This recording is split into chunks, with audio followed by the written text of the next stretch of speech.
clerk please call the roll? Mayor Costa. John Lillywhite. Present. Thank you. You were sent out copies of the Tuesday, April 9th, 2024 meeting minutes. Are there any additions, corrections, or questions regarding the minutes?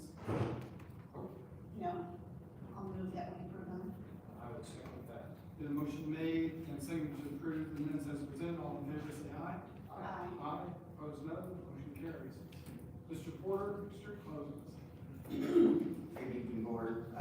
You may recall that your March 11th meeting, you approved the application that was received on February the 8th from the Fall Foliage Festival regarding the closing of the streets around the square starting at 5 p.m. and reopening at 5 p.m. on Sunday, October 15th.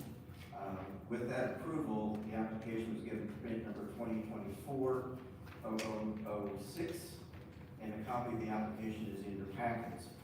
On March 27th, we received an email, which you have in your packets also, requested the street to be closed earlier than 5 o'clock in the evening, in fact, on the morning of October the 8th.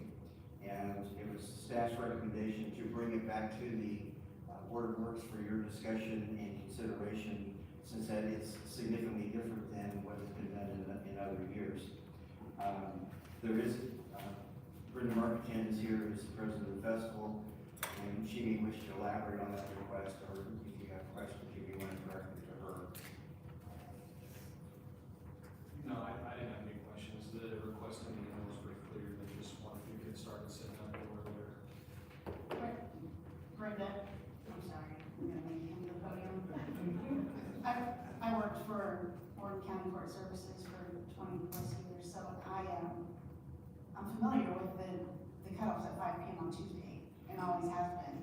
And then they sit around all day Wednesday after they have the equipment put up, so what makes them think that they need extra time? It's for the safety of, one, we have a lot of times, cars haven't been moved in time for them to bring their big trucks in. So it's not only for the safety of their crew, but for us as a board, trying to navigate traffic. And then, just being able to put the rides up in the daylight versus the dark.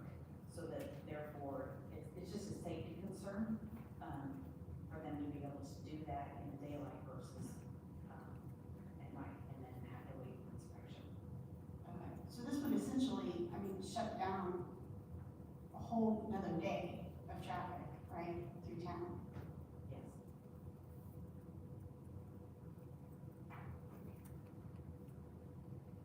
Are they bringing you more rides this year? We're in negotiations with that. I'm trying to get even some fares with that. So, yes, he can bring whatever we can ask him. But yes, I'm more than happy to ask and we discussed that about bringing more in. Do they usually arrive that early to town? They don't, because there's no room for them, right? They don't usually arrive to town that early. I don't know how I feel about them sitting around for 2 days. They actually arrive at the fairgrounds on Sunday. Okay. And they sit at the fairgrounds anxiously waiting to get if they can move in. We are the only festival that have to wait on streets. Every other festival, they are allowed to come in of a morning, and then they have an entire day to set up, and then not have to try and do it in the dark. Do you know the history behind it? The thought process, or, have they ever set up on Wednesday morning? There's not enough time. Sure. But you don't? It only got the fire marshal inspections that take place in that week. Yes, yes, yeah. That's why it looks like it's happened, but it really is. Sure. And I have a quote from the, Andrew, the owner. He said, "We want everything to be as safe as possible for our guests and strive to mitigate any possible flaws or have any missteps during our setup procedures. This could be done at having more time and starting our process as early as possible in the daylight." That's their biggest thing, is safety. Sure. Is being able to get those rides erected and inspected in daylight. I kind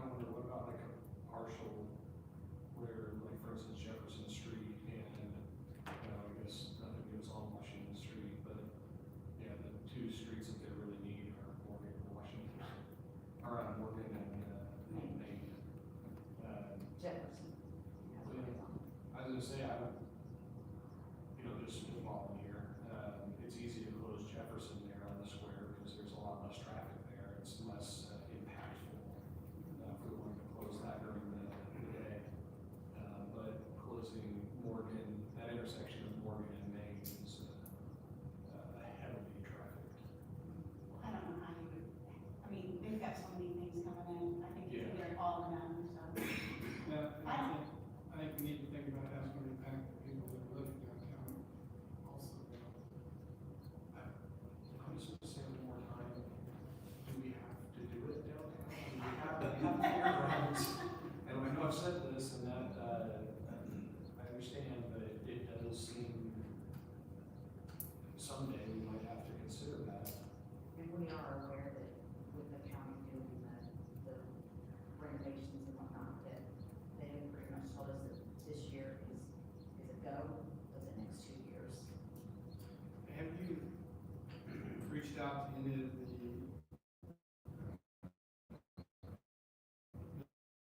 businesses around the square saying, hey, you may have to shut it down Monday at 5 instead of? We have talked to a few of the businesses, but not, I wanted to see what the board had to say, before I went and said, hey, this is a possibility. I know that there are some businesses that are unhappy that we close streets, period. But unfortunately, I mean, it's just been tradition for decades. You know, and yes, moving with the fairgrounds, you know, it isn't, is our last option, only because that's what the festival, I mean, that's how the festival started, was to bring people downtown to those businesses, you know, and there has to be an action meeting, I guess, you know? And how soon does Andrew want to know? I mean, he wants to answer tonight, right? I mean, Not necessarily, no. I would like to entertain a motion to table this to our next meeting so we can think about, look at it. So that'd be the first one, and then, is that your first meeting? Is that first meeting for them? No, we'll be fine. Getting closer to that, then we might, but, I can at least let them know that, hey. Because these are going to come in on the Sunday anyway, so it just depends on. Are we their last event? Yes. Kevin, what says you as a business owner downtown? I'd rather it be closed earlier from the fire department standpoint, because as he said, the state fire marshal's office comes in and inspects, but we have our job to do too, which is to make sure we get with Andrew, or in the past, the father, but making sure that there's openings for roads, and they have changes in equipment, and so we have to, it takes some time, and then trying to do it in the dark sometimes becomes problematic, because they would have to change, but if we had a little bit more time before, because you're just rushing around, because Wednesday is always the day that the state fire marshal comes in. So from our side, it would be good, as far as being closed, I mean, I don't know that it had to be closed Monday at 5, because they'd like to see it Tuesday morning. Yes, But Tuesday you could morning. just have it, you know, Tuesday morning at 7 a.m. or whatever, but How impactful is it? I mean, the fire department is stones throw from there. How impactful is having that area closed in terms of getting fire engines where they need to get it? we just go right around it. It's never a problem. So The only problem is that if we do have something downtown the square, I'm just like, so going down Harrison and those streets, it's never an issue for you guys getting the big engines through? it's just like we did 69. We just changed, we had to do everything. It's not a big deal. What about your business is what I was asking about. I mean, you're not on the closure. Yeah, it's fine. Either way, I mean, they're gonna find a place to park and walk places they wanna go to or not, so. You know, it's typically, we've not really had a big issue with it. Do we have an easy mechanism to poll the business owners downtown to see what their feelings are on closing early? Not an easy mechanism, but we can knock on doors. And the festival board would, I mean, we can definitely, get some people out there and, you know, knock on doors, you know. So we've got 3 weeks between our Yes. next meeting, correct?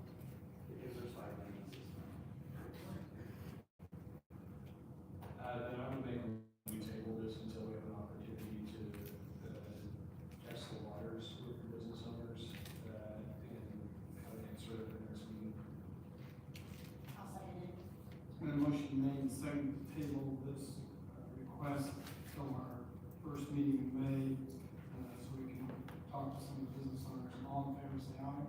Aye. Opposed, no. Motion carries. And so, want to back up, so I go to the businesses. We want to say 8 o'clock Tuesday morning, or do you want to go 5 o'clock Monday night? No, not Monday night. It's 8 o'clock 8 o'clock Monday morning, Tuesday morning. Tuesday night. Yes. I'll get there. Kelly, do you know how far in advance they set the court docket? Oh, yes, yeah, So- we're past October. Could that be Some of us also, are, what, if they're going in? What's your question? If we close at 8 o'clock on Tuesday morning versus 5 o'clock Tuesday afternoon, is that gonna impact court? Sure, they, I mean, impacts court anyway, so those have to park in front I of. know a lot of times they courthouse. don't even schedule cases for River Festival itself, because they can't get Sure, to the but square, so, they do, court goes on as usual. okay. Your second, okay, and we are short on time, I apologize. The second request is for Artie Fest. The date of the event is Saturday, July the 27th. Streets being closed 6 a.m.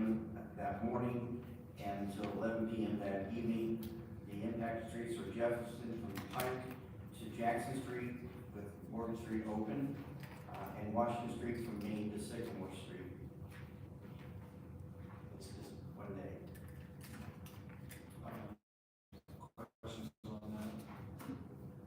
I would move to accept it then. I'll second it.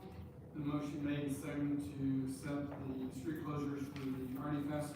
All in favor, say aye. Aye. Opposed, none. Motion carries. Chief Lane?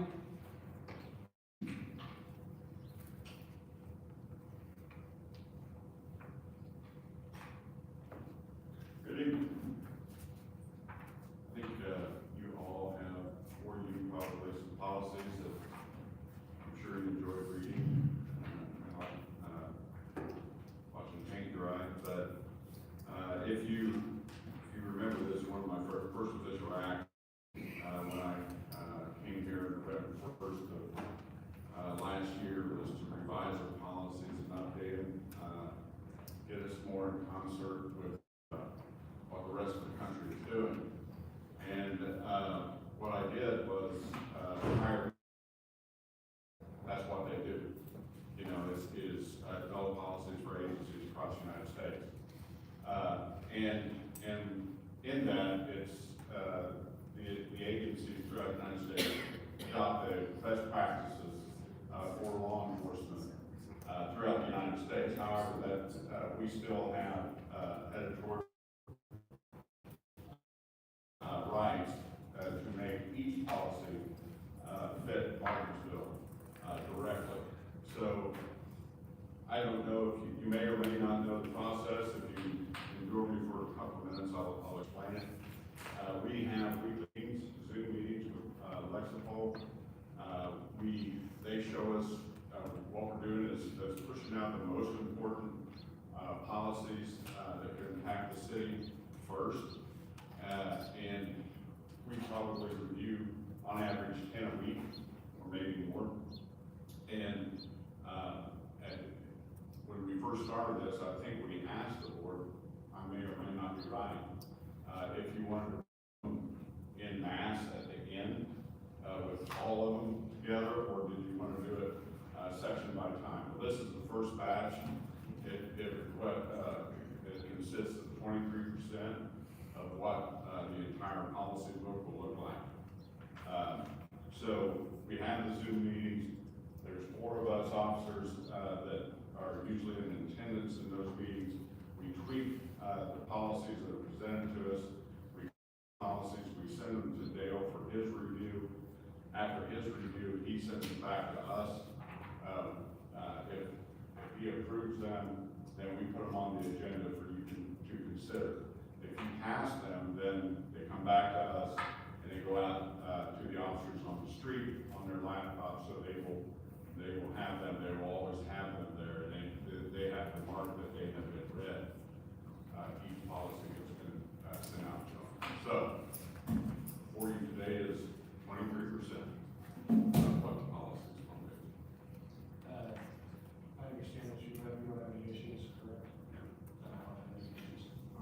find that, Lexapro, that you have a lot of changes or suggestions to make them fit our protocol? Yeah, it's, you know, I'd say on average, the policies that they present to us, are adequate. We don't have to make a, there might be a word here or there, but it's not a huge policy where, you know, there's going to be a gap between us and, let's say, Denver. You know, it might just be more in verbiage than it is anything else. And will there be a time that it's addressing state statute that obviously it'll have to be analyzed? Yes. Yes. I mean, these are just, there are going to be policies that are adopted by the department, and they will not be outside IC code. That's what you're asking. And I would motion that we approve, the policies that are presented to us so far. Motion made, second to approve policies as presented to us this evening. This section 100 policies, section 200 policies, section 300 policies, 400 policies, section 600 policies, 700 series policies, and 1,000 policies. Did you not like 500 policies? Low priority. Yeah, no problem. So, all of those presented to us, all in favor, say aye. Aye, opposed, no.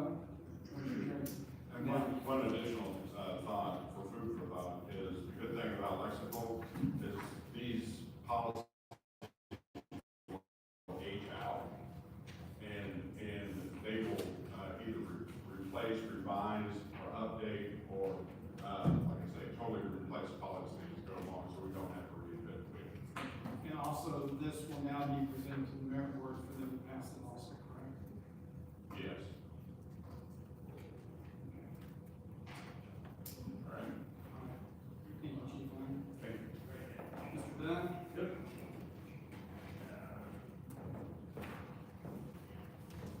Two issues. One is the request for a four-way intersection, and the other is parking. We'll take the four-way, the easy one first. At Center and Cross Street, they actually, Gary pointed out, and he's right. Did you get this? Yes. Okay, that they actually cross in two spots. The director is right. The question, or the, area in question is this area right here. Right now it's a two-way, we'd like to make it a four-way. There have been some close calls there. The neighborhood is more than just one person asking for this, and it's been a repeated request. And I think it makes sense to turn it into a four-way. Can I see the map? I looked at it. Yeah. But you're right, it crosses twice. So it's not, That's where the blue is. Do you have it? Yeah. sure, but it's, It's the one where the blue circle is. I got that. Thank you.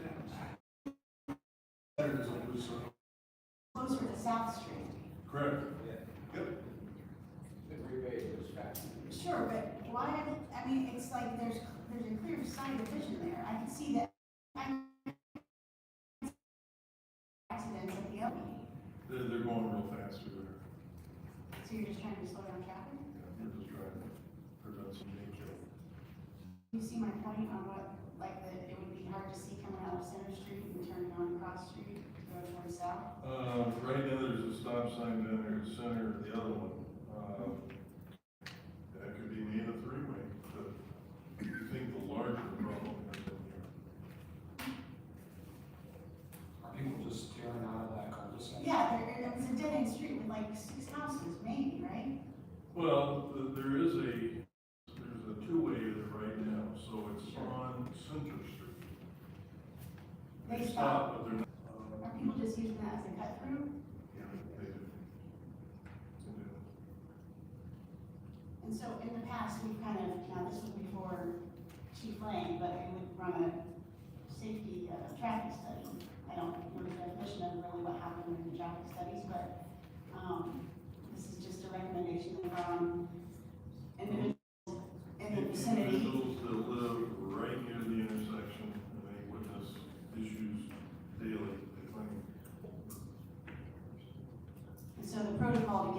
agenda is just to send those emails into Mac, I'm assuming, and Two-phase voting. Those type of emails go to Mac, and not to Mac board. So, I catch that you would rather ask Chief Lang or Deputy Chief Combs I'm just, to do a little study there? that's fine, I just don't wanna open up a can of worms here that other cul-de-sac streets are coming in asking for a four-way stop. I mean, I guess it's dawned on me that people are using it as a cut-through. The person I worked for at Court Services for the last 10 years lives on the dead-end part of Center Street. Okay. I texted her, I said, do you think there needs to be a four-way stop there? She says, that sounds like an overkill. If you're gonna put a four-way stop anywhere, I wanna be on South Street, which we know is not gonna happen. I mean, she wants the four-way stop at South Street, so, that's just one individual that lives on that cul-de-sac, so. I just want there to be a protocol on how we address these situations, and I mean, maybe a traffic study, maybe not a traffic study, I don't know how other cities do it, I'm not trying to be complicated, but, I just don't want one of these at every meeting. Yeah, I'm not in favor of putting stop signs all over the town, but in the past, I've always felt lonely about following the professional's recommendation. If the police are over there saying people need to slow down, I'm happy to follow that. Conversely, when they tell us that they don't witness any problems, I'm happy to follow that as well. So I think you have a good point, perhaps we do need to make a more standardized procedure for this. And it might make the citizenry feel better if, hey, you say there's a problem, we're sending the problem people over, they'll determine if there's a problem. So I'm more with that. So, what I'm hearing is we're going to motion possibly to table this to the next meeting and ask the police department to do a study, traffic study there at Cross and Center, not only in the Blue Circle one, but also one closer to. Do we have an unmarked car that can do that? Because I know, not me, but speaking for other people, they probably slow down when they see the police. But not very slow.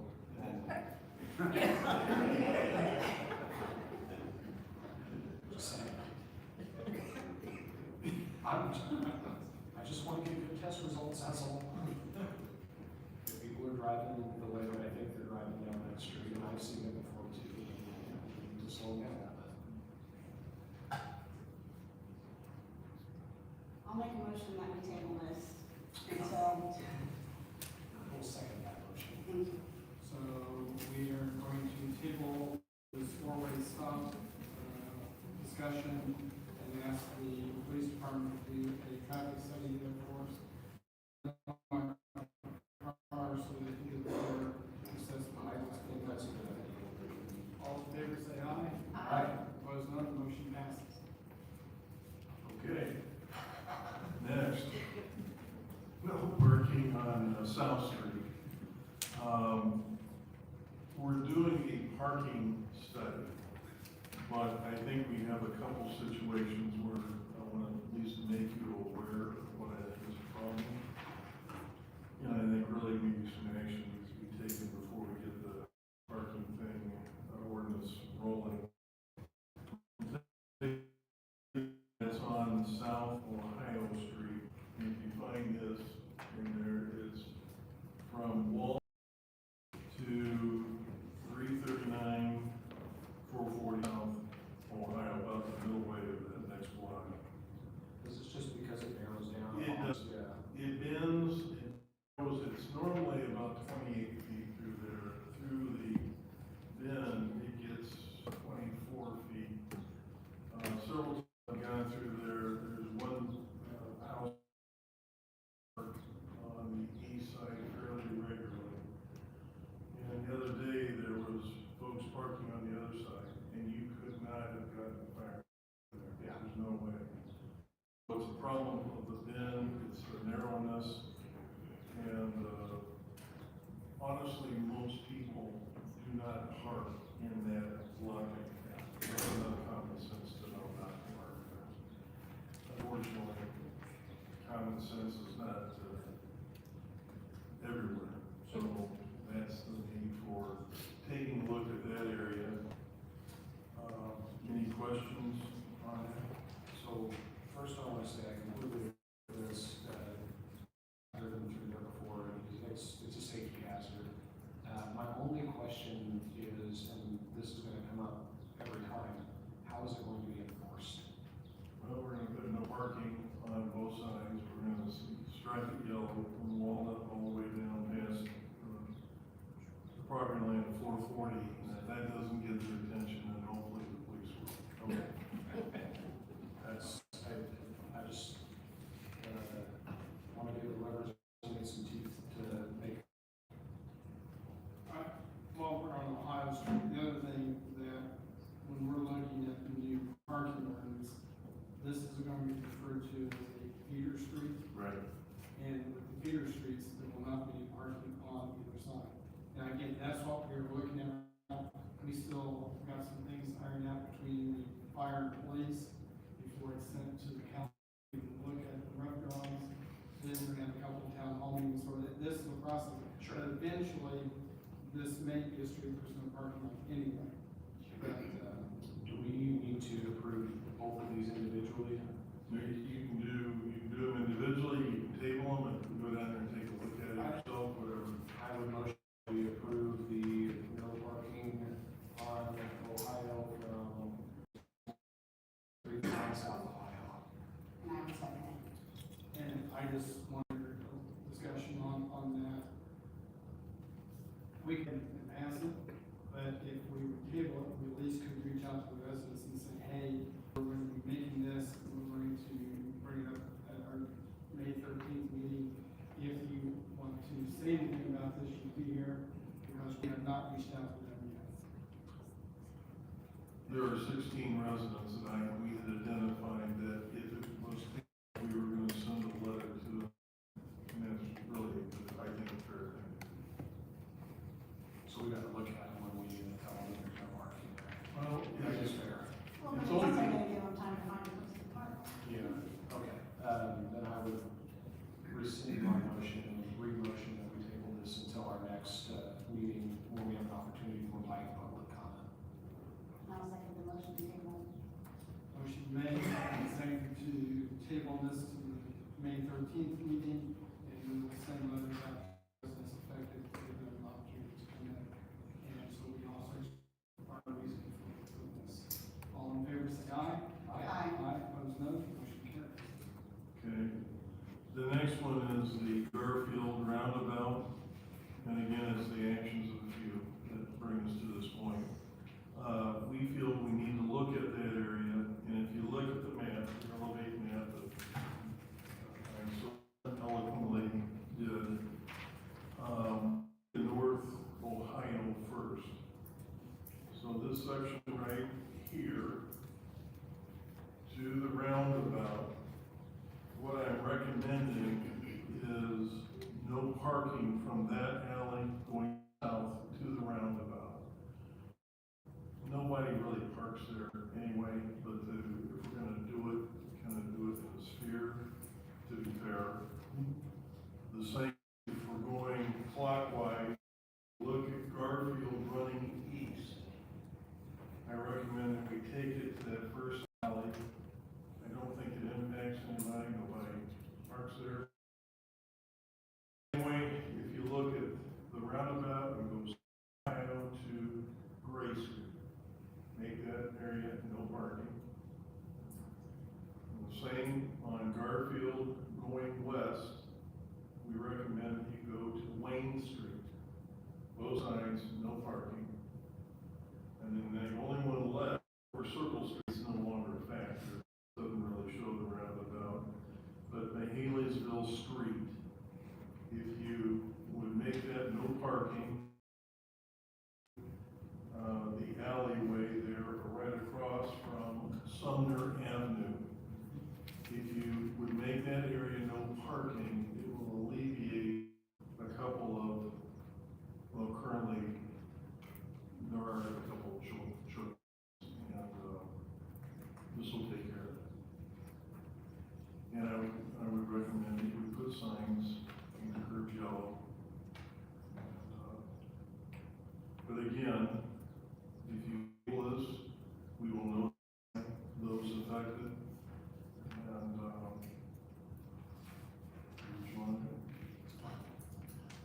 I'm completely fine with that. Tabling it? Table and send notification. So I will make that motion.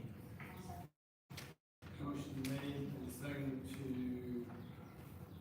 take the roundabout no parking, table until May 13th meeting, same situation. I'm ready to go with it. Just wait and see what. All in favor, say aye. Aye. Opposed, none, motion carries. Thank you. Sewer adjustments, we have several, 40 Pike Street, $7.99, 1239 East Harrison Street, $110.35, 903 Lincoln Heights Drive, $568.63, 459 North Main Street, $113.35, 239 North Park Avenue, $1,466.05, 600 North Cherry Street, $3,437.09, 6 Poston Road, $238.72, 439 South Home Avenue, Artie 7, $350.19, 1890 Orange Street, $804.04. Any questions or comments in regards to the sewer adjustments? No, I'll make a motion. I will second that motion. The motion made second to approve the sewer adjustments as presented. All in favor, say aye. Aye. Aye. Is passed. Next regular meeting, the Board of Works and Safety will be on Monday, May 13th, 6:30 here in the council chambers. One thing I would like to maybe ask you to consider, if we, currently it's been 6:30, we have a lot of things coming on, running into the council time. If you would check your schedules and just let me know, would 6 o'clock be an inconvenience to start? 6 o'clock. We can talk about it next time. So, nothing else before the Board of Works, we are adjourned. Let's take a 5-minute break and we'll have council.